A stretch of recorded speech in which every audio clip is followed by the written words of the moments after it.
Hello students आज हम classification of companies के बारे में डिस्कस करेंगे और जानेंगे कि एक सार के रूप में जानेंगे कि किस किस तरीके से कंपनी का क्लासिफिकेशन हुआ है और किस किस तरीके से हमने कंपनी का विभाजन किया है।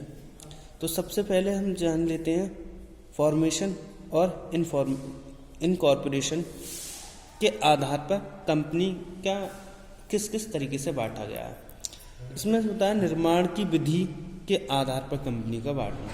तो निर्माण के आधार पर हम कंपनी को दो तरीके से बांटते हैं, एक असमविलित कंपनी और दूसरी समविलित कंपनी। असमविलित कंपनियां कौन सी होती हैं? असमविलित कंपनियां वह कंपनियां होती हैं जो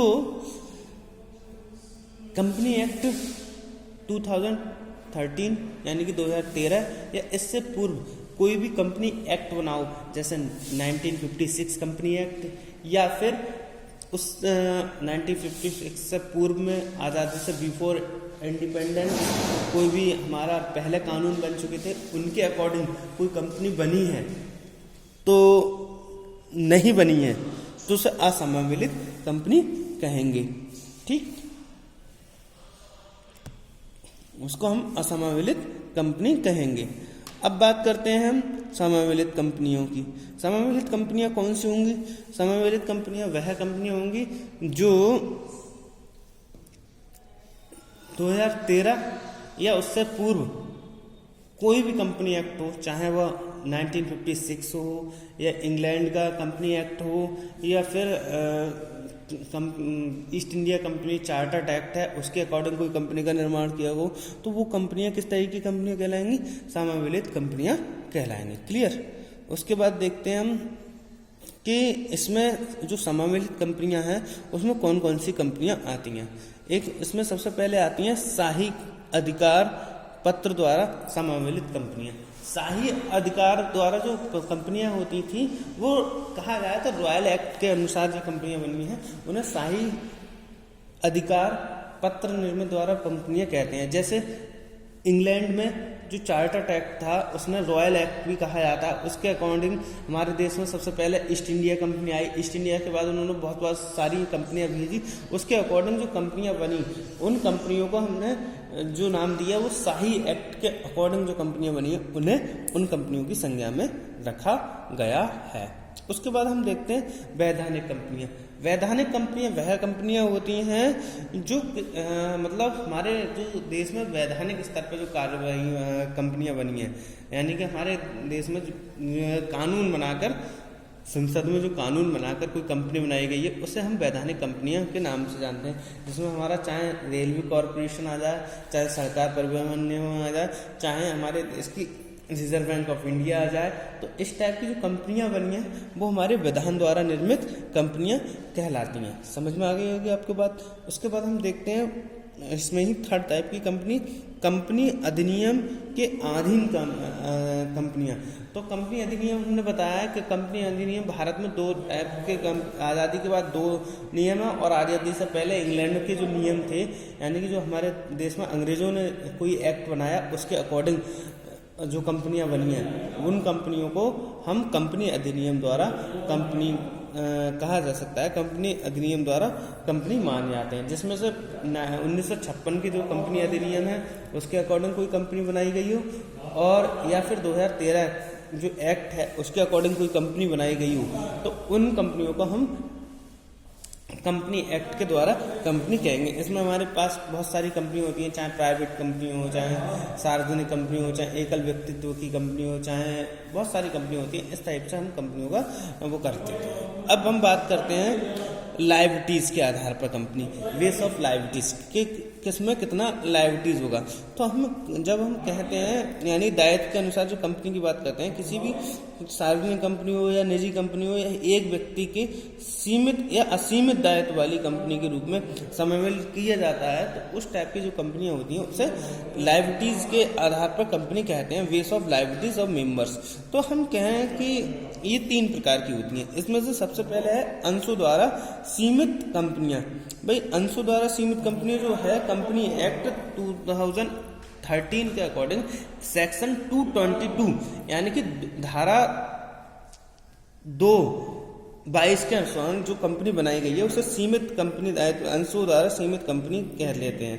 जैसे इसमें हम बात करें तो यदि कोई कंपनी सार्वजनिक मतलब कहें यदि कोई कंपनी सार्वजनिक रूप से अपने अंशों का निर्गमन कर रही है, मान लीजिए एक अंश की कीमत 10 रुपये है और एक व्यक्ति ने 100 अंश खरीदे, तो 10 रुपये के हिसाब से 100 अंश खरीदे, कितने रुपए हुए? 1000 रुपये उसने कंपनी में इन्वेस्ट करे। तो वो कंपनी चाहे डूब रही हो तो उसे 1000 रुपये ही उसके मारे जा सकते हैं, उससे ज़्यादा वो कंपनी में नहीं मारे जाएंगे। ठीक है, तो जो उसने जितने भी अंश खरीदे हैं उतने रुपए तक की जो कंपनी एक्ट होता है उसमें ये माना जाता है। उसके बाद आ जाता है पूंजी वाली या वो गारंटी द्वारा सीमित कंपनी। तो गारंटी द्वारा सीमित कंपनियां कौन सी होती हैं भाई? कहा जाए तो इसमें हमने सीमित दायित्व वाली में कंपनियों की बात करें तो हमने दूसरे नंबर पर रखा है जो कंपनियां पूंजी वाली या सीमित दायित्व वाली कंपनियां होती हैं, तो इन्हें हम कह सकते हैं, जैसे हमने कहा जाए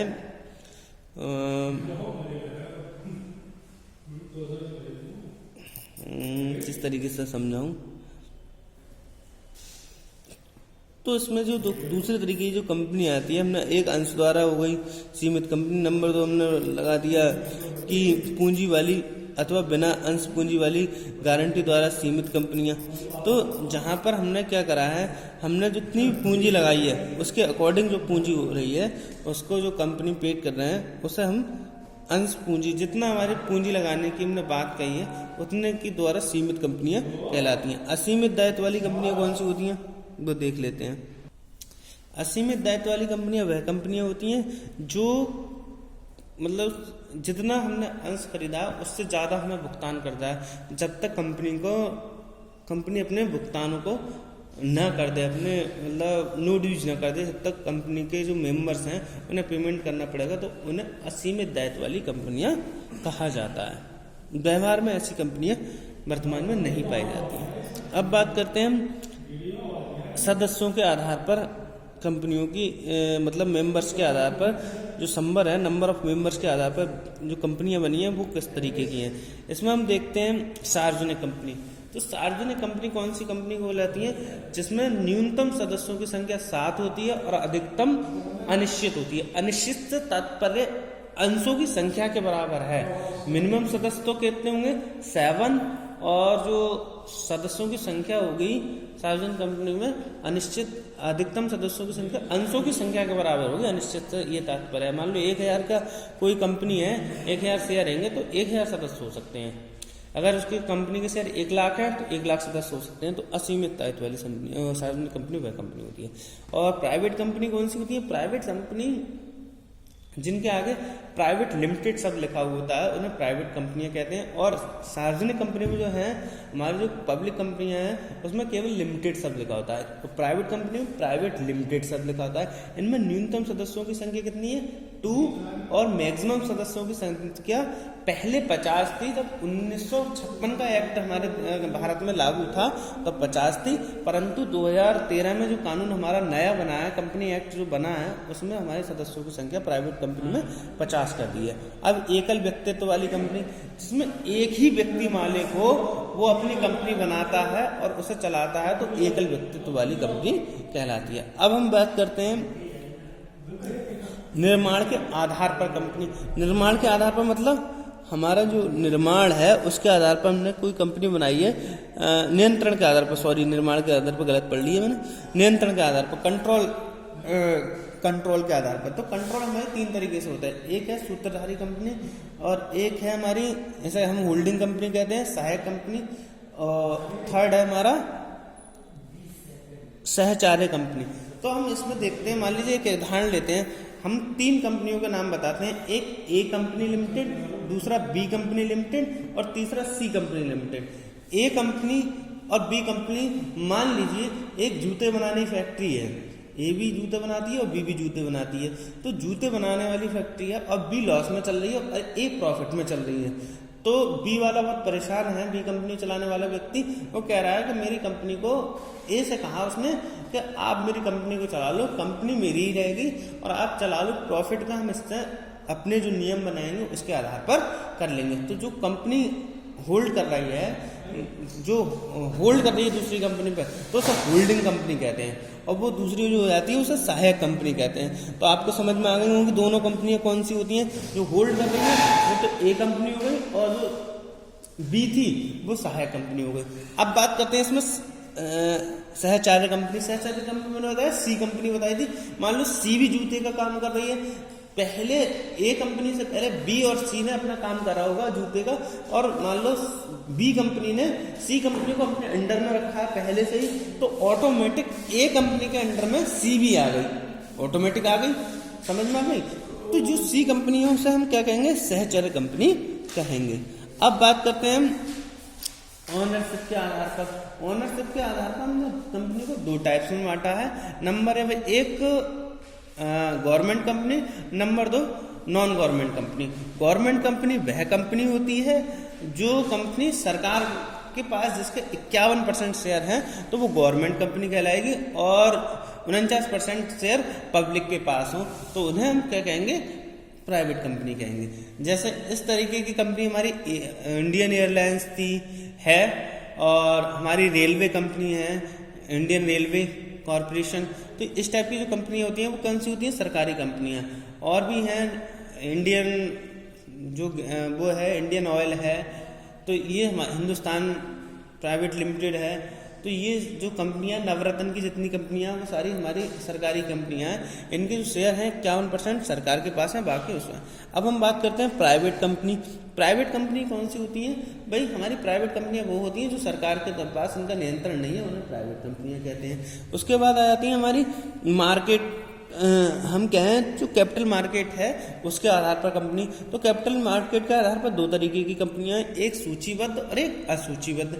सूचीबद्ध क्या होती है, मैंने बताया आपको एक समय स्टॉक एक्सचेंज बताई थी, बॉम्बे स्टॉक एक्सचेंज और नेशनल स्टॉक एक्सचेंज। ये भारत में 2 स्टॉक एक्सचेंज है।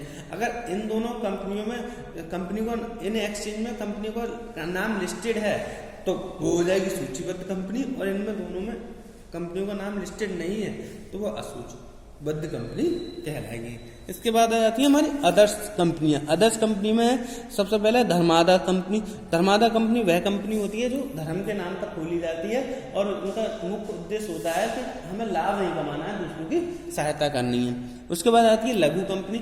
लघु कंपनी की डेफिनेशन हर समय बदलती रहती है, सरकार हर साल बदलती रहती है। फिर भी मैं बता देता हूँ, जिसका टर्नओवर 50 लाख तक है और सेलिंग 2 करोड़ तक है तो वो कंपनी जो होती है वो लघु कंपनी कहलाती है। उसके बाद आ जाता है निष्क्रिय कंपनी। निष्क्रिय कंपनी कौन सी होती है, एक कंपनी मैंने मान लो डीके लिमिटेड खोल दी, परंतु मैंने उससे कोई काम नहीं कर रहा हूँ, ना मैंने उसमें कुछ करा, मैंने भविष्य के हिसाब से खोल दी। मैंने देखा कि मैं इस मान लो ये काम हो जाता है तब मैं अपनी कंपनी का काम चालू करूँगी। मैंने बस कंपनी खोल दी, सदस्य बना दिए, उसका सारा काम कर दिया आपस में, तो वो निष्क्रिय कंपनी कहलाती है। कोई काम नहीं कर रहा हूँ, बस कंपनी नाम के लिए बना दी मैंने।